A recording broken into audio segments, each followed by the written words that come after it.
One specific genre of video games that kind of stood out to me over time was fighting games. I always see them as the old reliable games you can count on if you have your friends over and want to challenge them to a simple battle of wits. The first ones you may think of would probably be Mortal Kombat, Street Fighter, Smash Bros, Injustice, Tekken, or maybe even the more niche ones like Soul Calibur, Marvel vs. Capcom, PlayStation All-Stars, or Jump Force. Regardless of what it is, the similarity between all of them is that no matter what you play, it's always a good old-fashioned 1v1 with everyone fighting their own battles. Now, as you definitely wonder what fighting game I could possibly be talking about out of everything I just listed, let me egg you on a little bit more and see if it's possible you could even guess it. This game was developed by Pipeworks and published by Atari, released in 2004 for the original Xbox and PlayStation 2, and is the second and arguably most successful game in its trilogy. Yeah, I'm not going to be surprised if you don't know it, so I'll just cut to the chase now. The best fighting game you've never played is Godzilla Save the Earth.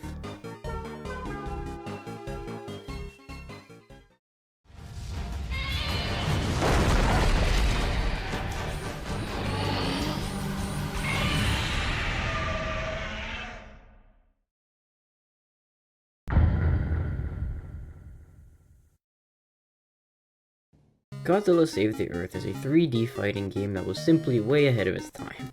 I mean, for starters, how would a Godzilla fighting game not sound cool to you? In the most basic terms, think of if Mortal Kombat Pokemon had a baby, giant monsters duking it out with their own unique powers and moves. Each character in the roster is a popular monster from the Godzilla franchise and drastically differs from each other with their own unique stats on top of their movesets. Of course, some are a lot easier to use than others. More on all of that later though. After selecting your monster, you choose what real-life city to wreck during the fight. Yes, even the maps in this game differ a lot. The main goal of the game, like any other fighting game, is to KO your opponent before they do you. During the fight, assorted power-ups can drop in certain areas of each map to help benefit whoever gets it first, adding a fun twist to win by any means necessary.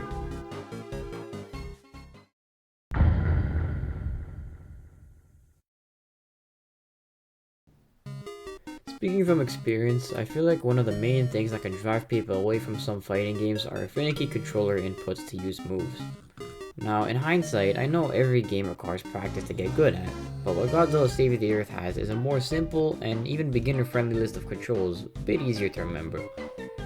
While all characters have their own movesets and gimmicks, the controls for attacks remain constant.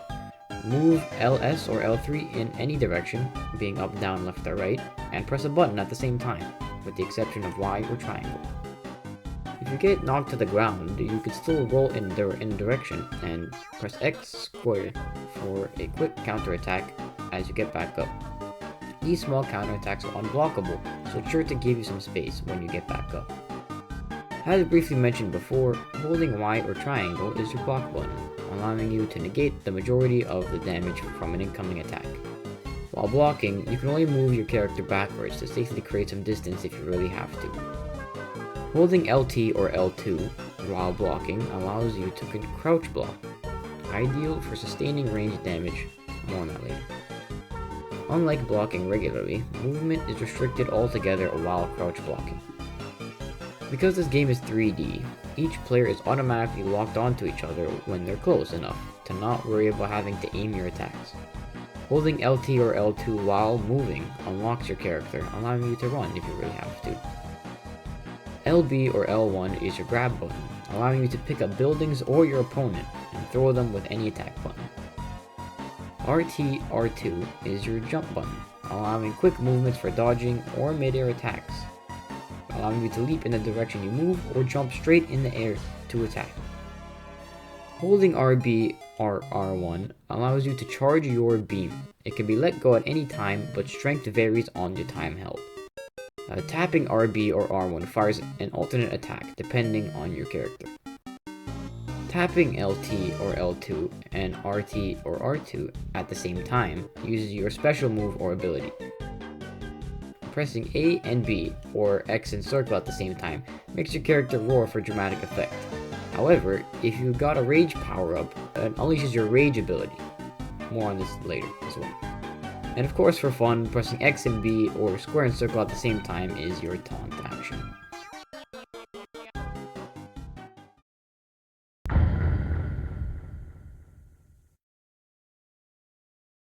Now that you got the basics down pat, it's time for your first fight. After you selected your character matchup, you could choose between a total of 20 different maps to battle in. The only key differences between all the maps are the types of buildings throughout the map and where power-ups drop. One of the last parts of understanding the game is your HUD, consisting of your health bar, energy bar, and rage meter. Your health bar is as obvious as it is. It displays your current health and turns red after taking damage. The numbers that pop up in the corner of your HUD are the damage numbers. The only way to recover health is getting a health cylinder power-up or certain abilities from certain characters. Your energy bar is also pretty obvious as it is. It displays your current energy. Your energy starts full and recharges automatically if you use it. Energy only goes down after using certain attacks like charging your beam or other moves from certain characters, so you don't have to worry about depleting your energy through normal attacks. On top of energy being recharged passively, a yellow cylinder power-up can instantly recharge your bar to full, and temporarily increase your passive energy recharge. If your energy bar is already full after grabbing a yellow cylinder, it will temporarily increase your movement and attack speeds. Your rage meter is only important after getting a rage power-up. It displays how much time you have rage for. Rage increases all combat-related stats for a certain amount of time and grants you your rage ability. Rage abilities vary between every character, but nonetheless are able to do an insane amount of damage to your opponent or just drastically alter the game. Using your rage ability instantly depletes your rage meter, so use it wisely whenever you have it. Now, the final thing to keep note of during battle are 3 certain events that happen during your fight, and one of them being player initiated.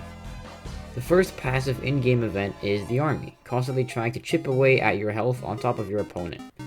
The good thing is though, they only target the player with the most health in an attempt to make the fight a little closer and interrupt their attacks.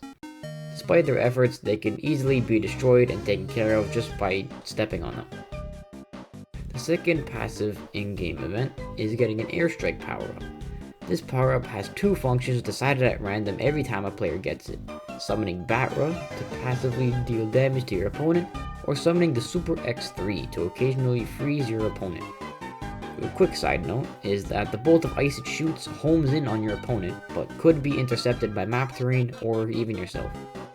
If you were to be frozen by this, spam an attack button to break free. The player-initiated event is a beam clash, taking place when both players use their beams at the same time. Beam clashes work like a simple rock, paper, scissors game, predicting your opponent to deplete their energy and deal a good chunk of damage. For reference, on the Xbox controller, X beats A, B beats X, and A beats B. And for the PlayStation controller, square beats X, circle beats square, and X beats circle. Winning a round depletes your opponent's energy by 4 squares. Tying depletes both players' energy by 1 square. And losing or not putting in any input depletes your energy by 4 square. This goes until a player runs out of energy or the clash is interrupted by an outside attack.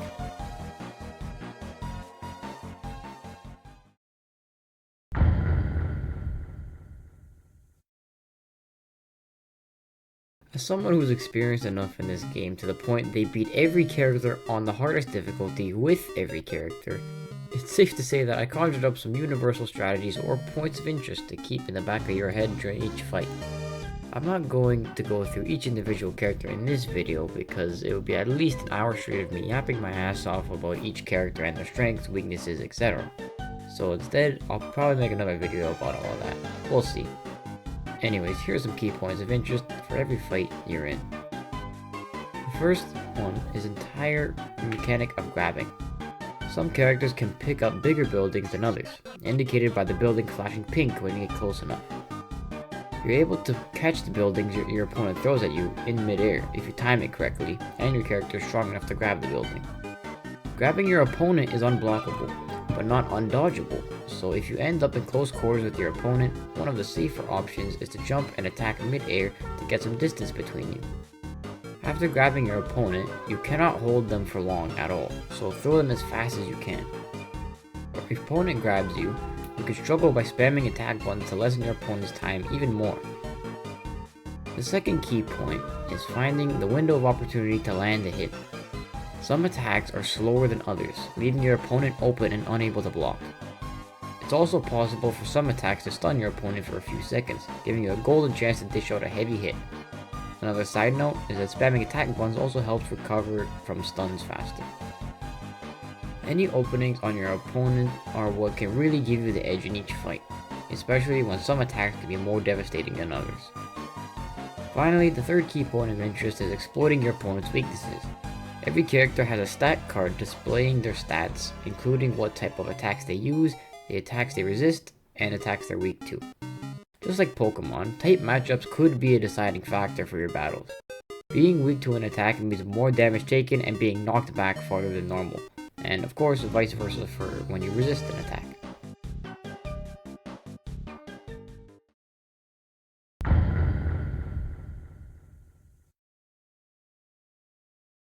Normally when you first get the game, some maps and characters are locked until you spend the points needed to unlock them. What's more fun is that this is completely avoidable, because just like a lot of older games, this game has cheat codes, including unlock all characters and unlock all maps. To access the cheat code input menu, for Xbox, press and hold LT, B, and RT in that order, and let go of B, RT, and LT in that order.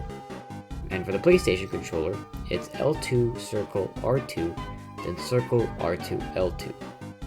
From there you can now input several different codes, all of which can be found all over the internet, honestly. Like other fighting games, Godzilla Save the Earth has different game modes on top of your standard 1v1. Action is your single player quote-unquote story mode, in which you just battle a selection of monsters with some minigames thrown in, all in effort to accumulate score to unlock characters' maps and concept art. Melee is a 4-way battle until the timer runs out. The player or team with the most points wins. Survival is a single player gauntlet of back-to-back fights, with the yellow cylinder power-ups being the only ones that drop. The win condition is 15 knockouts straight. Challenges is the menu for all of the assorted single-player minigames that appear when playing action. And there you have it, a mostly complete breakdown of Godzilla Save the Earth. Safe to say that inspiration really struck me to make this video, because in a matter of months I put one of my whole friend groups on this game, and now we occasionally have entire tournament brackets for it. Not only that, I grew up playing this game with my brother and my cousins on our original Xbox until we figured out that it was backwards compatible on the Xbox 360, so that's where I continue to play it today. I'd probably say this was one of the things that got me into Godzilla in its entirety. Now it's one of my top things to nerd out about. This game truly is a hidden gem, and every time I play it, I always wish there was a modern day adaptation to it that doubled the character roster and looked so much cooler with modern day graphics. So what I would say, until as of this recording, Godzilla Destroy All Monsters Remastered just got announced a couple days ago, and I'm currently going insane over it, because this is exactly what I just finished saying I wanted for years and years and years. It's unfortunate that the game that came after Save the Earth, though, being Godzilla Unleashed, never really had the charm Save the Earth had, with the fighting style drastically changing and like other version exclusives. Let's just hope that Pipeworks and Atari remastered the whole trilogy, because it truly is one of my favorites.